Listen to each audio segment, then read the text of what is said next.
राजकुमार भाटी जी, इनके पास है काम गिनाने के लिए, लेकिन सवाल ये खड़े किए जा रहे हैं जो बीजेपी खड़े कर रही है कि इनके पास मुद्दे नहीं है, सिर्फ मुस्लिम तुष्टीकरण बचा है, मुस्लिम वोट्स को ये लोग इंटैक्ट करना चाहते हैं, इसलिए मुख्तार वाला स्टंट भी चल रहा है और अल्पसंख्यकों की बात भी की जा रही है कि उनके जो कानून हैं अपने, उन्हें हम लागू करेंगे। एक मरीज कोई हॉस्पिटल में एडमिट था, डॉक्टर आए देखने के लिए, डॉक्टर ने उसकी नब्ज देख के कहा अरे ये तो मर गया।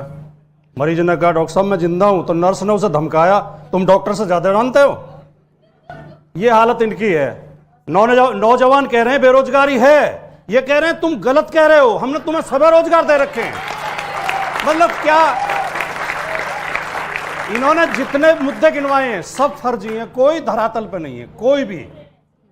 दूसरी बात, मैं ये कहना चाहता हूं कि दुनिया में शासन की जितनी पद्धतियां हैं, लोकतंत्र उनमें सबसे अच्छी पद्धति है जो जनहितकारी है। और लोकतंत्र के लिए जरूरी होता है मजबूत विपक्ष और आजाद प्रेस और जागरूक नागरिक। नागरिक को हर पार्टी का घोषणा पत्र पढ़ना चाहिए और देखना चाहिए कौन पार्टी हमें क्या दे रही है, जुमलों में नहीं फंसना चाहिए। कांग्रेस के घोषणा पत्र में, यद्यपि मैं कांग्रेस का प्रवक्ता नहीं हूं, लेकिन क्योंकि इंडिया गठबंधन में हम साथ हैं, तो मैं अधिकार पूर्वक कहना चाहता हूं कि कांग्रेस के घोषणा पत्र में हर वर्ग के लिए कुछ ना कुछ है। किसानों को एमएसपी की गारंटी दी गई है, युवाओं को रोजगार की गारंटी दी गई है, महिलाओं को जो घरेलू खर्च चलाने के लिए पेंशन की गारंटी दी गई है। तमाम जो उनके जो 5 न्याय और 25 गारंटियां हैं, उसमें देश का हर नागरिक कवर हो जाता है। उसको ये कह के लोगों को गुमराह करना कि ये तो मुस्लिम लीग का घोषणा पत्र है। मुस्लिम लीग 2 हैं, एक मुस्लिम लीग वो थी जो देश के बंटवारे की जिम्मेदार थी और जो पाकिस्तान बनने के बाद पाकिस्तान में चली गई।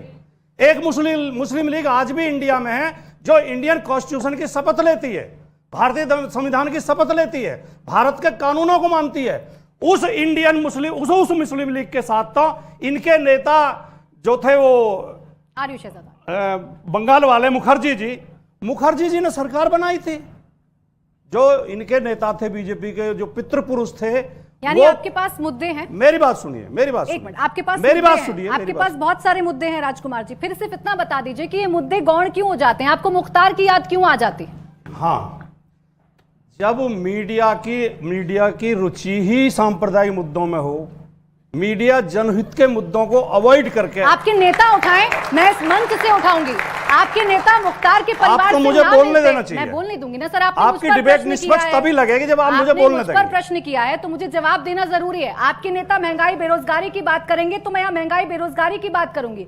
वो मुख्तार के घर जाते हैं और कहते हैं कनाडा में क्या हो रहा है, पाकिस्तान में क्या हो रहा है, उन्हें पाकिस्तान की बात ऑथेंटिक लगती है, अपने देश की नहीं।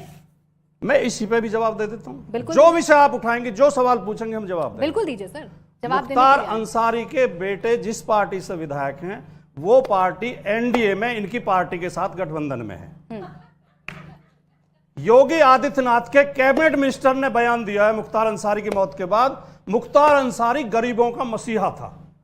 योगी जी के कैबिनेट मिनिस्टर ने बयान दिया है। जब मुख्तार अंसारी पहली बार 1996 में विधायक बना था, तब उसने बीजेपी के साथ मिलीजुली सरकार बनाई थी। हमारे नेता एक मौत पर दुख प्रकट करने गए हैं, मौत किसी की भी बहुत दुखद होती है।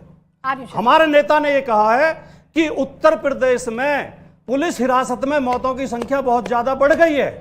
ये कानून के राज के लिए खतरा है। क्या इस पर चिंता जाहिर नहीं करें? तो मुख्तार अंसारी ने खुद लिख के कहा था। विदेश पर क्यों पहुंच जाते हैं? विदेश की बातें आपको क्यों ऑथेंटिक लगने लगती हैं? अपने देश का विदेश मंत्रालय क्या कह रहा है, वो लाइन आपको अच्छी नहीं लगती? कौन से विषय पर? मुख्तार के विषय पर क्या बोला आपके विदेश मंत्रालय का मुख्तार के विषय से क्या संबंध? आपके नेता ने ही विदेश की बात उठाई ना, राजकुमार भाटी जी। मुख्तार अंसारी नहीं, अमेरिका के पेपर में क्या छप रहा है वो सच लग रहा है। प्राची जी, ऐसे गोल चेंज मत करो। गोल चेंज नहीं कर रही, छोड़कर मत भागो। बिल्कुल नहीं भाग रही, मैं बिल्कुल अब मुख्तार पर ही बात करूंगी और अखाड़े में ही रहूंगी। मुख्तार की मुकाबला पर बात कर रही हूँ तो यहीं खड़े होकर आपसे बात करूंगी राजकुमार जी। बात चल रही है मुख्तार की मौत की। मुख्तार जेल के अंदर था, केवल जेल प्रशासन उसके लिए जिम्मेदार है, ना उससे भारतीय सेना को लेना देना, ना भारतीय विदेश मंत्रालय का, ना वाणिज्य मंत्रालय का। आप पहुंच रही है यूएनओ तक। अरे आपके नेता पहुंचे, मैं नहीं पहुंची। आपने बयान नहीं सुना अखिलेश यादव का? मैंने सारा सुना है। तो वो पहुंचे, मैं नहीं पहुंची। मुख्तार अंसारी ने खुद ये लिख के कहा था कि मुझे पॉइजन दिया जा रहा है। मुख्तार अंसारी 60 साल की उम्र में अचानक जेल में उसकी तबीयत बिगड़ी है कहने के बाद, ठीक, उसे हॉस्पिटल लाया गया, उसकी डेथ हो गई।